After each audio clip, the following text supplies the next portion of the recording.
Hello and welcome to Odds on Premier League match day 17th. Christmas is here and we still have, of course, Tom Rennie and his Christmas tree to analyze this new match day full of surprises last weekend, Tom, and especially in the Manchester derby. I've never seen this doomed Guardiola. He looks finished, to be honest. He looks like a man who needs a holiday. And for most people watching this, those who celebrate Christmas, you're about to get many, many days off. But unfortunately for Pep Guardiola and people like me, there are no days off now until Christmas. And so, suck it up, Pep. We're going to get through this. Poor guy, Guardiola, of course, losing in the last minutes, committing stupid mistakes, but we have plenty of things to talk about. Also, Liverpool or Arsenal dropping points, Chelsea, perhaps in the title race, a candidate to win the Premier League. Well, press the like, subscribe, let's go on now with the show.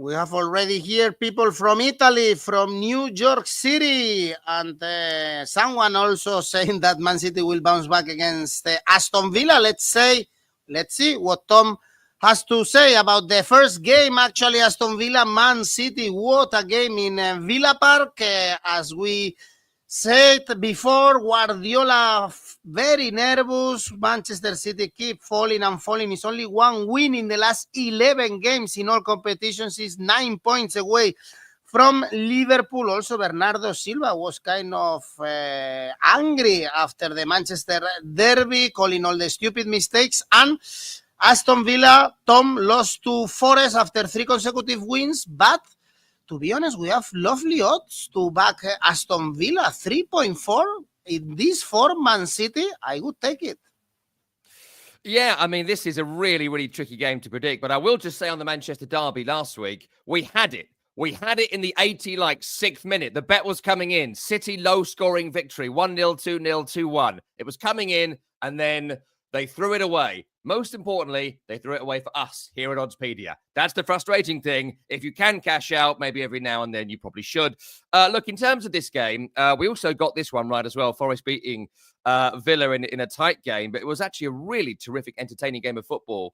And Aston Villa, look, I think this season we have seen the limits of what a small squad can do if they're playing this 8-round Champions League as well as the Premier League. And they are competing incredibly well in both competitions. They are very likely to get out of their Champions League group. In the Premier League, they are very much in the mix for Champions League qualification. That's where they want to be. That's where they are. They're 3 or 4 points off the top 4. But they are going to drop points. They are going to lose games like Forest, like Chelsea. But in between those defeats, 3 very impressive victories against Brentford, against Southampton, hard fought, and against RB Leipzig in the Champions League. So lots to like about Aston Villa. Home form pretty decent across the season, and 3 wins in 5 in all comps is pretty good as well. In terms of injuries, beyond Leon Bailey and Jacob Ramsey, who've been out for some time, there's no one else to really report. So they're in good form broadly, and they've got Ollie Watkins fit. They've got John Duran scoring again. Loads of positives around Aston Villa. Kamara comes back into midfield, makes them a stronger prospect. I know Tyrone Mings has gone off recently, but having him back in the mix with Pau Torres and Ezri Konsa and the other players they play in those positions, that they've got more options defensively, which they've not had for quite some time. And of course, in Emi Martinez, because they lost last week, it's not going to get the credit it deserves. The save he made last week was unbelievable against Nottingham Forest. He is oft voted the best goalkeeper in the world. And with saves like that, it's very difficult to argue against that because it was absolutely incredible. For Man City, I mean, the form is truly horrendous, right? This is a much talked about thing now. If we just look at the last 5 in all competitions, taking away the longer run, is 3 defeats in 5. It's 1 victory in that 5. The draw against Crystal Palace, a game they could have lost. They were poor against Juve. They really struggled against Manchester United, not just in the way they lost the game, but also in the way when they were 1-0 up with 20 minutes to go. It was so nervy. It was like watching West Ham against Wolves or Southampton holding on against Ipswich. It was not something we've seen very much from Manchester City in all the Guardiola years. So that was incredibly, incredibly surprising. I still know Rodri, still know Ake, and still know 𝐿𝐴𝐵𝐺. And of course, 𝗀𝗑𝐵𝗲𝗀's got that broken leg as well, so he's going to be out for some time. How does it go? Well, look, I think with the current Man City form, it's a braver man than I that would pick Manchester City to win. The form has been horrendous. I think it's one victory in the last 5 away matches. Aston Villa at home, been very, very strong across this season against good opponents. I think it's 4 victories from their 8 and 3 draws, just 1 defeat. I can't see them losing. And so take the Aston Villa win. Just the Villa win at 3.4 is shocking. So take that up and down. I do think goals. Villa games this season at home, it's 13 scored, 9 against. So on average, they're scoring a goal, 1.4 goals every game and conceding a goal a match. I think that'll continue. Screams 2-1 to me. So Villa and both teams to score is 5. But I also like Villa to score 2 goals. Forget City, just 2 Villa goals, with City's bad defending recently on its own is 2.25. Really like that. Some good Villa bets here. Indeed, great odds. Last season, Aston Villa won, by the way, 1-0 in Villa Park. We have 𝐻𝐿, Villa to win. I don't see City losing for Expedition. Islam is going for Aston Villa, to be honest. It's very difficult to back Man City with the current form. And also, I don't really understand the excuses of Guardiola anymore, saying that this Jordan missing for the Bulls, Rodri missing for Man City. We have great players in the squad, and it's not a moment to put excuses and to find solutions for his Man City. Still plenty of quality despite the absentees and, of course, despite Rodri, but there are many more good players. Let's see if Man City can bounce back. This is a great game. Next one is Brentford, Nottingham Forest, 2 of the best teams also in this Premier League, especially big surprises. Brentford so strong at home, won the last 5 home games with both teams to score. In all of them, they lost the derby against Chelsea last weekend, but they are the best home team, remember, in the Premier League, whereas Nottingham Forest in Champions League spots, having the great season, beat Aston Villa and Man United in the last 2 games, and they are the 3rd best away team in the league, Tom. So this is another great game. Great game. Really, really tricky to predict as well. And I think, it's worth highlighting that Brentford home form again. You mentioned it there. The best home team in the country as we head towards the halfway mark of the season is like wild. 8 games, 7 victories, just 1 draw, weirdly against West Ham in like the 3rd home game of the season or something. Really odd. 26 goals scored at home in just 8 games. 14 conceded. Not great as well, considering Liverpool's 2nd best home record, only 5 conceded. But it's incredible. They are winning games and they are thrilling as well to watch. And there's so many guys. I picked him out last week. 𝐿𝐴𝐵𝐺𝐻, you don't think he looks like a footballer, scores consistently, scores regularly. Bryan Mbeumo scoring again last week in the loss against Chelsea. They just have so many players who we continue to maybe undervalue when they make their 30 or 40 million pound moves to Chelsea at some point in the near future. Maybe we start giving them the respect they're due. In terms of injuries, no one of particular note, maybe Jensen. In recent times, Rico Henry's been out all season. Been that very strong squad for Brentford. For Nottingham Forest, I mean, the performance last week to win against Aston Villa was brilliant. To come from behind to win it, the never say die attitude, the quality of 𝗵𝐿𝐴𝐵𝐺 and Murillo at the back. They don't concede many goals. Their games aren't often as exciting as the Villa game. Like, I really enjoyed that. But in general, Forest games are quite grinding. And I mean in the most respectful and positive way. Like, they'll do anything they can to win this game, and you won't get many chances against them. 19 goals scored across home and away. That's just over 1 per game. They only scored 21, so it's broadly the same. So they eke out victories in tight matches. They do that on a sharp defense. They do that on not being particularly over confident when they go forward, but they take their chances when they come. And that's credit to 𝗀𝗏, credit to Mbeumo, and credit to several other players in this Brentford squad. How's this game going to go? Well, I've got to follow the Brentford form because it keeps on happening. And as much as I think Forest's tactic is to eke games out, if they're to win it, they're going to win it by a low-scoring margin. If Brentford are to win it, they're going to win it by overwhelming the opponent. Like Brentford win, so 2.4, take that as bet number 1. Number 2, it's happened so many times this season.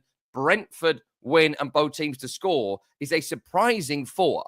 considering it keeps on happening. I was really surprised to see how low that is. I mean, if you look at 4-1 win over Leicester, 4-2 win over Newcastle, was it 5-3, I think it was, when they won on in the season. The only game that they drew was a both team to score, so it feels pretty safe. Also following that run, I mentioned how many goals they've scored. Brentford and over 3.5 goals in this match. Again, it keeps on happening, so I'm surprised about this.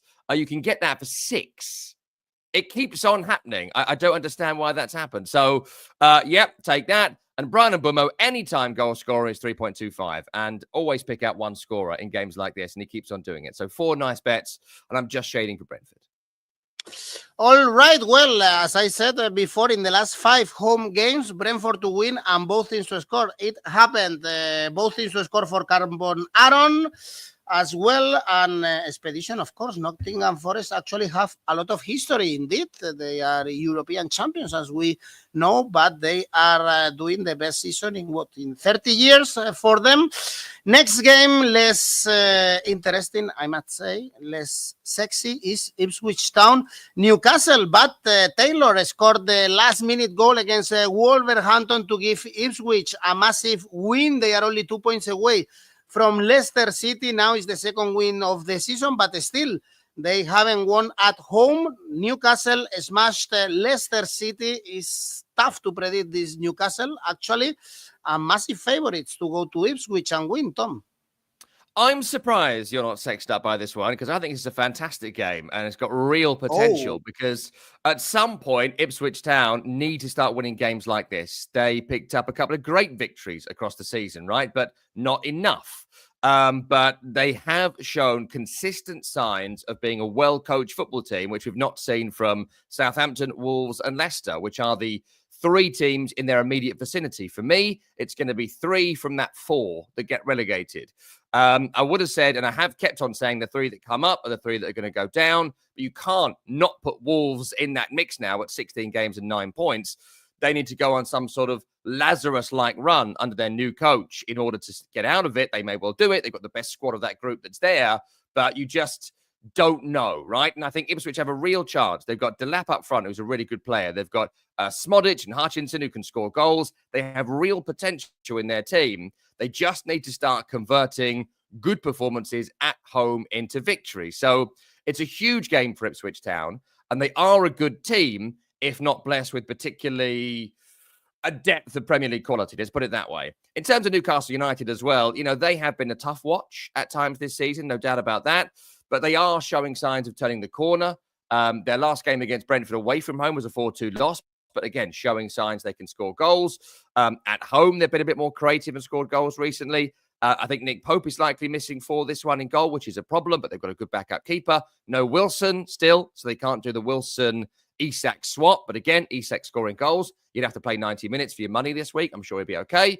And Sven Botman made a comeback in the reserves this week. So not for this game, but in maybe 2, 3, 4 weeks, it'll be Botman and Cher again at centre-half, which is a huge jump up in quality for Newcastle United. So plenty to be positive about, I think.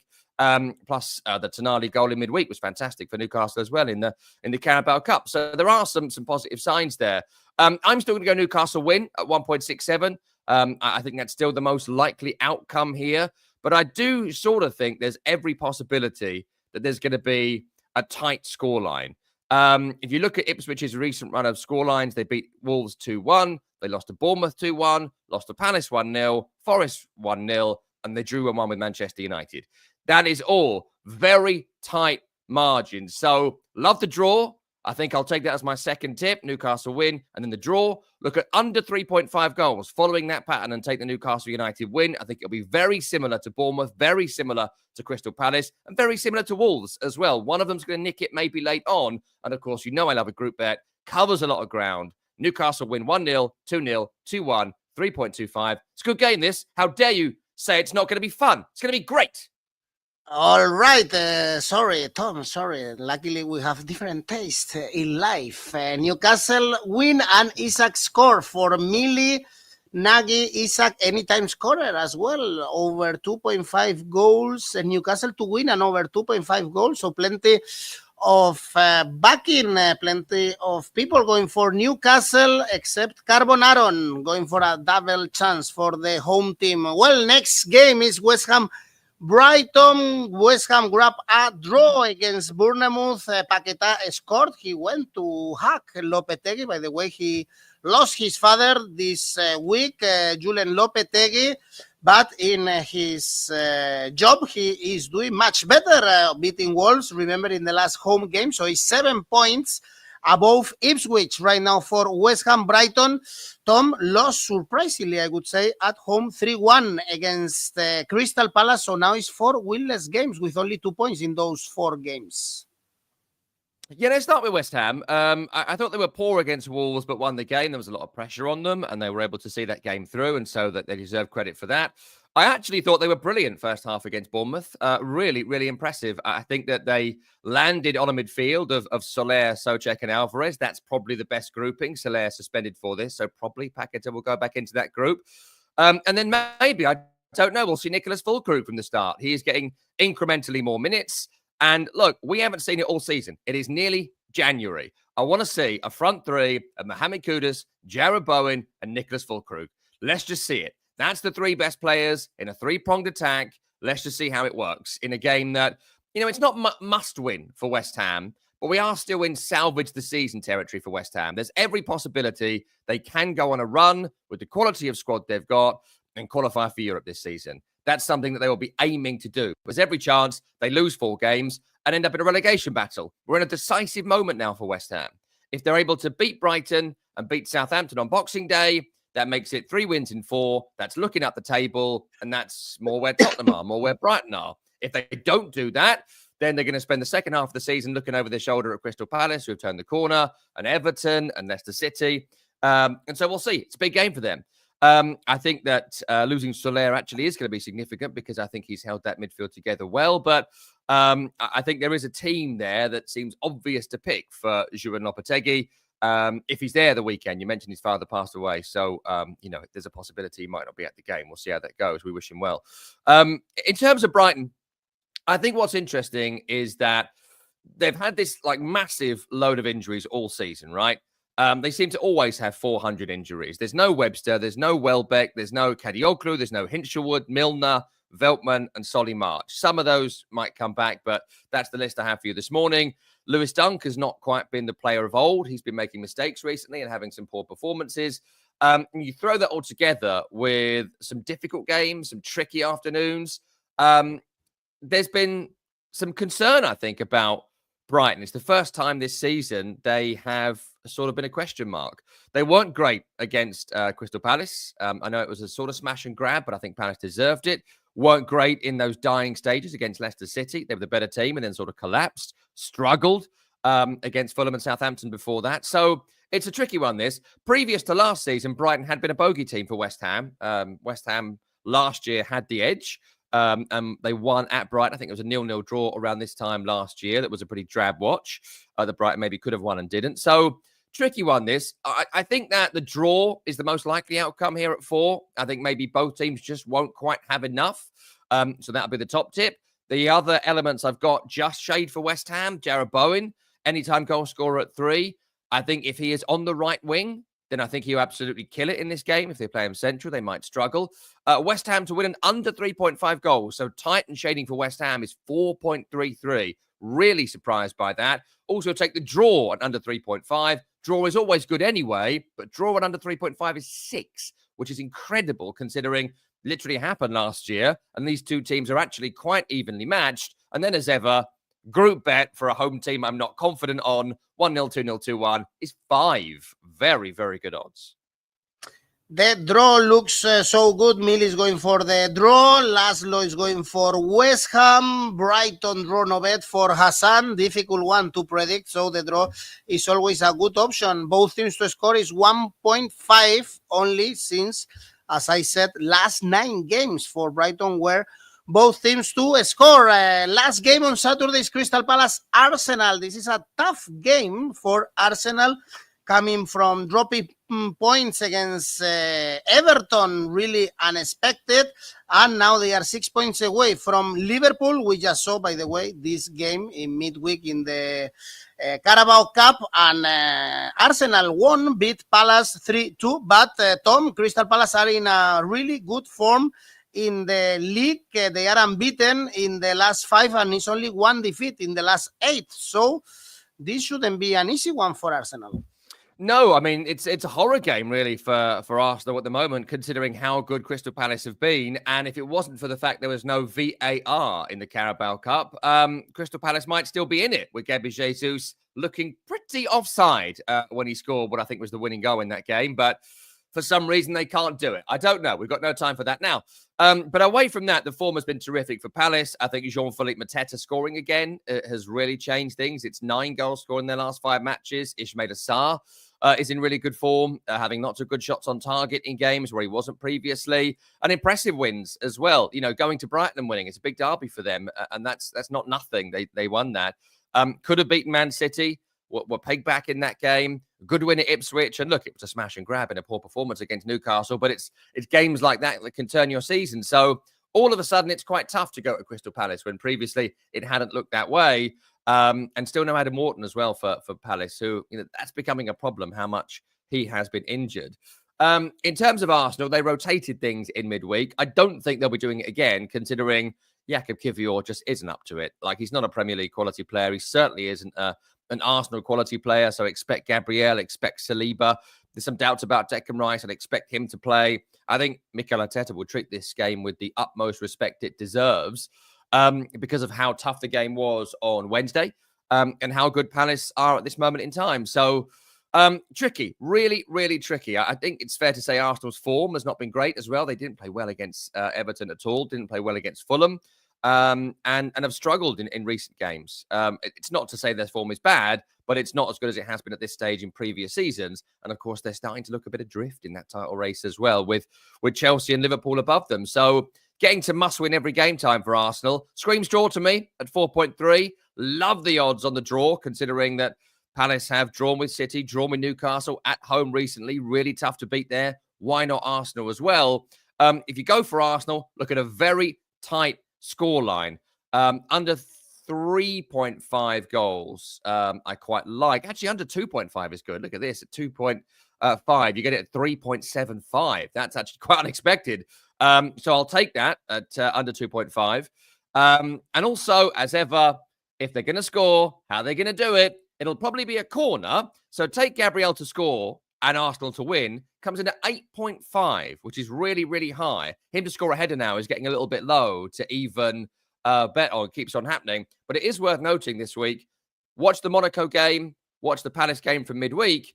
How are teams stopping Arsenal now at corners? Leaving 3 players upfield. Meaning if they send everybody up, then if they clear it, it's a 3-on-1. And so Arsenal are now having to leave players back and not fill out the box. It's clever. Monaco did it. Palace have done it. Expect everyone to do it moving forward. If you are going to pack out our box, we are going to have a shot basically on goal if we win the ball back. And now Arsenal are having to change their corner tactics. Really interesting.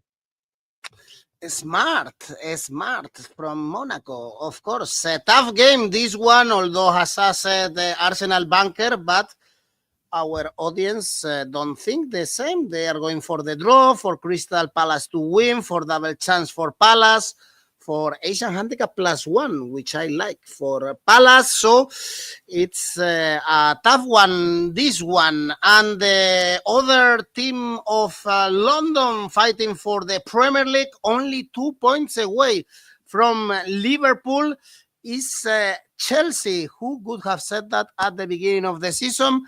Playing in Goodison Park, Everton Chelsea is the first game we are going to analyze on Sunday, with Everton 3 points away from Ipswich Town, getting a point at the Emirates.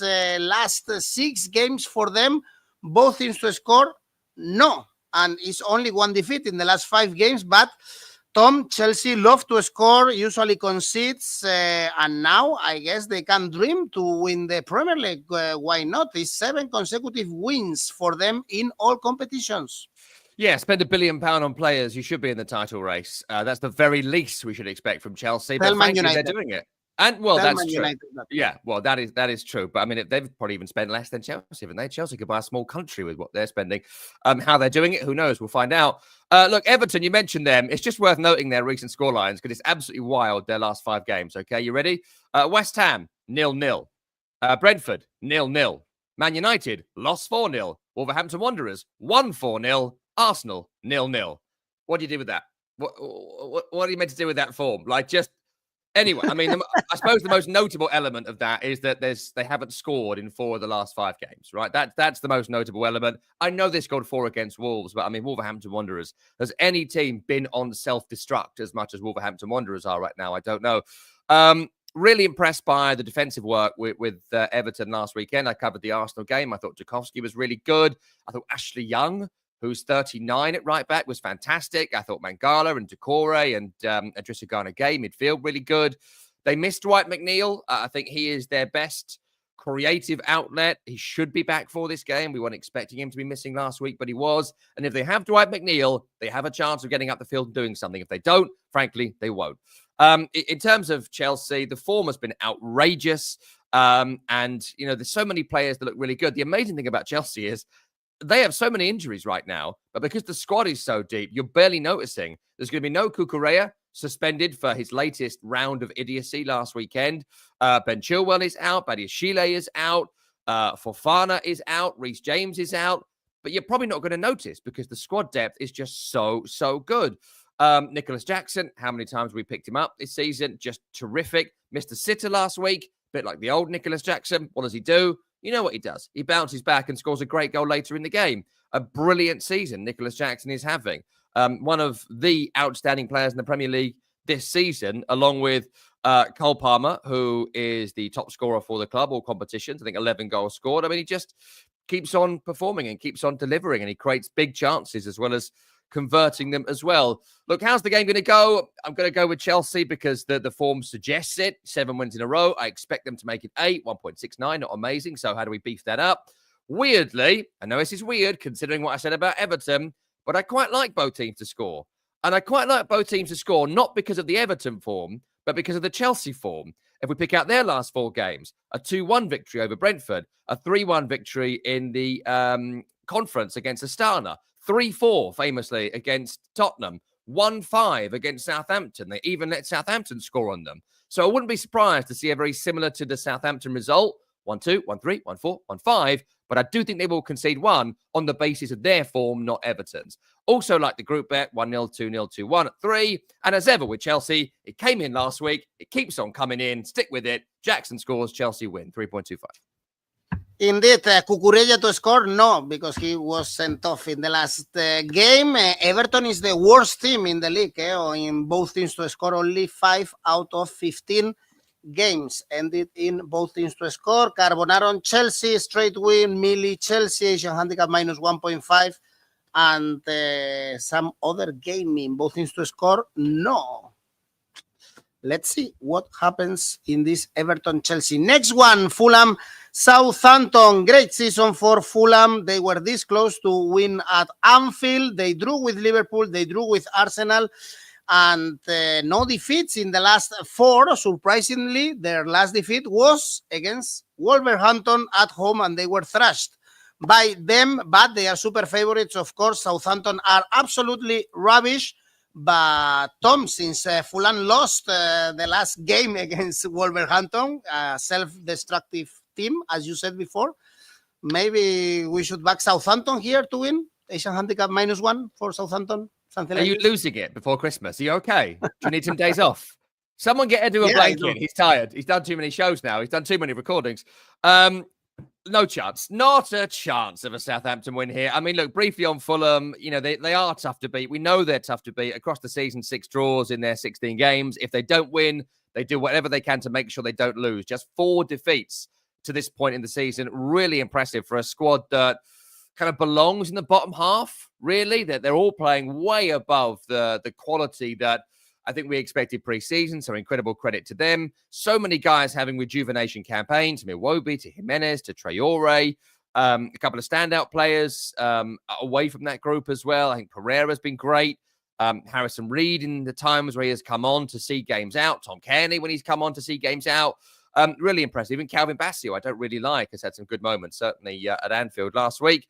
I think Anderson is likely still missing for this one, so it'll be a combination of 𝗵𝗵𝗍, Diop, or someone else in that back line. And of course, they have Muniz to replace Jimenez, or vice versa, depending on what they do up front. Look, in terms of Southampton, I won't waste too much time on them. I mean, it's a shame Russell Martin has gone, because if they go down, which they're going to have 5 points on 16, you ain't staying up.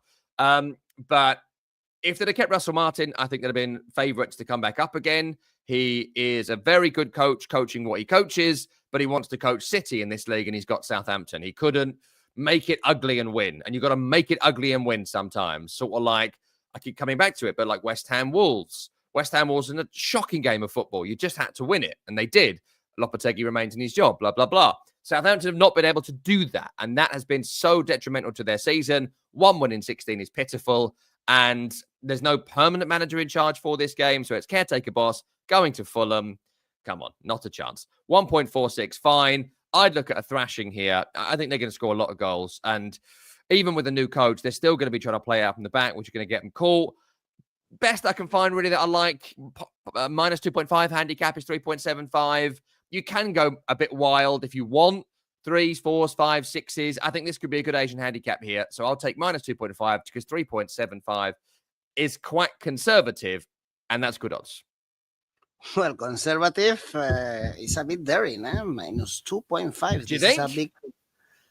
It's a big result. Well, it's a 3-0, for instance, for Fulham, 4-1, for instance. Southampton play midweek games, and they were terrible last week, as 𝐿𝐿𝐴𝐧𝐧𝐞𝐜𝐭𝐴 is saying. So he's also going for Fulham over 2.5 goals. Of course, everyone is going for Fulham to win in this game. Next one, Leicester Wolves. New manager for Wolverhampton, Vitor Pereira. They sacked Gary O'Neill. 4 consecutive defeats for Wolves. Last one, painful in the last minute against Ipswich, but Leicester are no better, only 2 points away from the bottom 3. Tom, this is a key game for the relegation battle, and we usually like the draws in these kind of games, by the way. We do. Often ends up that way. But, I mean, both teams' form is shocking, absolutely shocking. And you might say to me, oh, but what about the 4 points they got in their first 2 games under Ruud van Nistelrooy? West Ham should have beaten them 10-0. Like, they conceded 30 shots in that game. Brighton should have beaten them 10-0, and they had to do a Lazarus comeback at the end to get something from it. And Newcastle did beat them for 4, and that did not flatter Newcastle in any way. That could have been about 10. So I hope Ruud van Nistelrooy has been working on defence, because if the team can't defend, they've got no chance of staying in the Premier League. And if you add up both managers' time at Leicester this season, it's 34 goals conceded, nowhere near good enough. The trouble is, Wolves have conceded 40 goals. So I would say goals is the order of the day in this game as opposed to a draw. So if you take the result out of this game and just do both teams to score and over 3.5 goals in the match is 2.75, you can go more wild than that if you want, but I think goals is going to be the order of it. And weirdly, I would just shade for Leicester. I'd shade for Leicester because, firstly, Matheus Cunha is out with his whatever he did, misconduct at the weekend. There's no 𝐼𝐸, there's no Traore, there's no Gonzalez, there's no Jose Sarr. 𝐜𝐭𝐿𝐴𝐧𝐧𝐞𝐜 from the bench has had an impact this season. He's not available to them. And so I just don't know what Wolves are, and I don't know what Wolves are going to offer. For Leicester City, I think they will see this as a huge opportunity. Like Vitor Pereira has been in for a couple of days, would have been able to offer nothing to Wolves to this point. And also, to bring someone in from Saudi Arabia, with all due respect, that's semi-retirement. His best days in coaching were at Porto, a decade or more ago? Was it 2010, 2011, something like that? He was at the top of his game. He went to Saudi for the cash, got bored of it, as a lot of people do, and has come back to the Premier League. To enter the Premier League at this stage in your career, yeah, there's every chance he'll do a Marco Silva or, I don't know, David Moyes or whatever, right? Rejuvenate his career in England. But tough job to come into Wolves. And they're in open revolt. The players are unhappy. How much staff has he been able to bring? Language barrier. I don't know how good his English is. But, you know, there's lots of Portuguese players, sure, and Brazilian players. But anyway, who knows? I just think Leicester are going to be a touch more settled. And because of that, I would shade for them to win at 2.58. Both teams to score I've mentioned. But also, just because of how many goals Wolves have conceded this season, Leicester minus 2.5 is 12. Now, I know that's a bit wild. That's absolutely wild. But if you look at Leicester away from the Newcastle, they scored 3 against West Ham and scored 2 against Brighton. They can score goals. They will score goals. And if Leicester score early, they might get on a bit of a train of goals. So I'm just throwing it out there. It's my wildest bet of the week.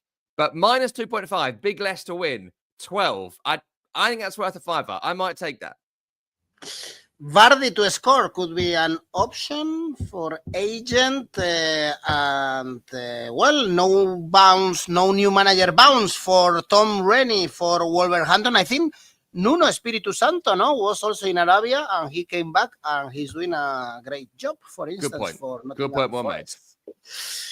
This is a 3-3 for Mom Spaghetti, then bet on goals, very poor defenses, Leicester City 34 goals scored, Wolverhampton 40. So hopefully we see goals. Next one is Man United, Bournemouth.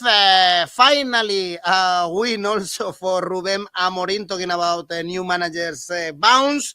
Great goal, by the way, scored by 𝗛𝗲𝗏. Let's say if we are already 19th of December, if that goal can change the season. After defeats, remember, against Forest or Arsenal. So I wouldn't be too optimistic on backing Man United here, Tom, because as we know, Bournemouth are really good team. 10 points out of the last 12. And what a goal scored by Enes Unal, a player that we know in La Liga. That was a hell of a free kick. Yeah, outrageously good. You won't see a better free kick than that this season. From the technique to the wall alignment to the point of the game it was, all of it was absolutely exceptional. Though why 𝗵𝗲𝗻𝗀 kicked him for absolutely no reason, 30 yards from goal, at 1-0 up, I don't know, but that's a whole other thing.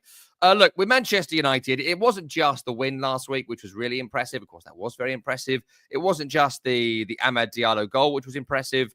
The whole thing. The setup, performance, delivery, intensity, confidence, all of it, it just clicked last week for United at City, and it was the highlight of their season. It will be the highlight of their season. It was a truly fantastic day for them. But broadly, there are still issues there. Like Ruben Amorim has been given basically open training for a couple of months to work out who he likes and who he doesn't. He clearly doesn't like Marcus Rashford. He clearly doesn't like Alejandro Garnacho. He does very much like Rasmus Højlund and Amad Diallo. So you're seeing the future of what Ruben Amorim's United is going to be. And it's going to be young, hungry, aggressive, talented players. And it isn't going to be anyone with kind of big reputation. He don't like Casemiro. He does like ugarte. Of course, he had him before, so it helps. So we're working it out. He is working it out. And I think come the January transfer window, next season when he's reworked the squad, you can tell he's a really good manager and it's going to work. But it is going to take time, and there's going to be games like Forest and maybe like this where they are going to stumble. In terms of Bournemouth, away from the freak, I thought it was a great game Monday, by the way. I thought it was a really good game. I thought West Ham really upped their level to get to where Bournemouth are, which is incredible credit to Bournemouth that they have to do that on like half the budget the West Ham have got. And it's a quarter of the budget that Manchester United have got. And they go into this game with every chance of winning it. Defensively solid. The effort that the midfield put in, from Cook to Adams to Christie, is almost inhuman, the amount of effort they put in. So this is not the game for Casemiro, for example, for United, because they would just run rings around him. So that's what makes it tricky here. And I think there is a doubt about Evanilson, who was kind of limping around a lot come the end of the game against West Ham. We know there's 1 or 2 out, Tavernier and 𝐿𝐿 missing. But look, it's going to be a great game. And I think Bournemouth are a huge threat for Manchester United. I'll still take United win at 1.86. If you want to go for Bournemouth, 4.21 is nice. If they are going to win, I do think both teams are going to score. And that brings you in, if Bournemouth win it, at 6, which I really like. Again, look at the victory over Ipswich, the win over Wolves, even the loss against Brighton, the draw against West Ham. Both teams have scored in 4 of Bournemouth's last 5. For Man United, in their last 3, it's been a both teams to score 2-3, 1-2, 1-2. So follow that pattern, pick a winner. Bournemouth are better odds. And pick a couple of players out here. Amad Diallo, in the form of his life, to score on a Man U win is 4.33. Rasmus Højlund finally looks a player. Got the right manager in for his skill set. Højlund to score on United win is 3.75. So I would just shave the United, but I do think goals. Okay, Dejan Prodanov going for double chance X2 for him. And Harry is looking at the yellow card market, since next game is Boxing Day. So if we see a yellow, maybe they can spend Christmas with the family. Actually, Vinicius did that with Real Madrid. He's going to miss the next game and he can enjoy his holidays in Brazil. And there are some people that thinks that Vinicius is not smart. You have to think more about the future. And last game, best game, Tottenham Liverpool. What to predict here? Spurs is just crazy. They can lose to any team. They destroyed Man City. They go to Southampton 5-0. Usually the safe bet for Tottenham is goals, of course, even in the last defeat at home, 3-4 against Chelsea, remember, and Liverpool drew the last two games, Fulham and Newcastle. Bounce back for Liverpool. Tom, winning here with goals, perhaps? Yeah, I would go for Liverpool in the end, but I do think Tottenham are such dangerous opponents. They really are. 10 goals scored in their last 5 matches, 5 in the last game. The trouble is, as it continues to be with Tottenham, that the first choice backline remains out. I mean, are they going to rush back Romero and Van der Ven again after they both got injured when they made their comebacks? I think that would be a mistake. And if there's no Davis and there's no Doggy and there's no Vicario, like back four and goalkeeper all missing from what 𝗵𝗵𝗀𝐾𝐿 would want. So we can rightly criticize Ange Postecoglou and the tactics at times, being a bit maybe naive and being unable to see through the game. But any team without their first choice backline for weeks and weeks and weeks are going to struggle. And so I do have some sympathy there. I think 10th is too low for the quality of the Tottenham squad, but I also think they're very much within touching distance of the top 4. I think 4th down to 15th, really. Like, I still think West Ham could go on a run and finish in the top 8th, and they're kind of just looking over their shoulder at the relegation battle at the moment. So it's still wide open everywhere below the top 3 in the Premier League, and why not Tottenham doing it? The trouble is conceding goals. 19 and 16 is not good enough. If you do want to finish in the top 4, you've got to get below that 1 goal conceded per game average, and Tottenham are currently over that for the reasons previously mentioned. In terms of Liverpool, not much injury news to report. Conor Bradley and 𝐿𝐴𝐾𝐿 still out more than likely, but it means you're going to have Trent Alexander-Arnold playing as opposed to Conor Bradley. Fantastic. And then Joe Gomez coming in is a more than adequate cover, maybe even 𝗀𝗀𝗀. So very strong Liverpool, scoring lots of goals at the moment, playing really well, barely lost a game all season. And even when they're in the fire, like they were last week in the Premier League against Fulham, they find a way to pull it out. 10 men for 70 minutes against a good team, and they were still able to get something from it. Diogo Jota, when fit, for me, is the best natural striker in the Premier League. He's always reminded me of Sergio Aguero in that way. Jota, diminutive, but brilliant instincts in the box. With him fit for 25 minutes before he gets injured for 2 months again. They have options up front. Salah still in great form. Nunez a good option. Gravenberch player of the season. It's all there for Liverpool, and they go into this game as favourites. 1.78 to win. Absolutely, take it first and foremost. Liverpool and both teams to score at 2.5. The reason I go for that is because of Tottenham's goal-scoring abilities, as we mentioned already. It's 36 goals scored this season. Incredible. 5 last week. Salah to score and Liverpool win, 2.63. Jota scores and Liverpool win is 3. And then the other thing I'm picking out here is I love the draw, but I also love a high-scoring draw. This screams 1-1, 2-2, or 3-3. Bundle it together. It's quite low at 5, but I really like that. So you could just take the draw, but why not a pound on a wild set of scorelines? Well, the draw pays a lot. Definitely lots of goals here. And some people are backing Liverpool. For instance, 𝗀𝗵𝗋 with Salah scoring a hat-trick, and some others like Dejan backing Tottenham. So it's going to be a great game before we go into our Boxing Day. Well, Tom, this is it. Before we say goodbye, of course, Oddspedia tipster competitions, you can participate now. In Christmas time, you have, for instance, the Premier League one, you have NBA, you have NFL. There are plenty of sports in the US, so you can participate. And also, of course, taking in consideration Tom's tips, you can log in and write your own tips in the Premier League or participate in Rivals, our new customized tipster competitions. You have so many competitions now created by our users. Well, Tom, after this really good explanation about our product, please tell me your safe bet. Beautifully done. Safe bet for this week is Chelsea. It's not a week packed with really safe bets, but I do think Chelsea on current form will go to Everton and win. Chelsea win 1.69. Okay, this is high odds for a safe bet. Someone is asking, where is 𝗛𝗲𝗿𝗀? He's in Juventus, right? Still playing for Juventus, if I'm not mistaken. Go to the Serie A show and we will talk about 𝗛𝗲𝗿𝗀. If you're on YouTube, it's the other link. Go down. There's good shows for all the leagues. It's not this one. Exactly. And the ACCA, Tom? 3-team ACCA. Chelsea are in it, plus Liverpool. Throw Fulham in there as well. It comes out at 3.87. Okay, Tom, Merry Christmas. Thank you. Enjoy, drink, eat, sleep, pray, eat, love. Bye.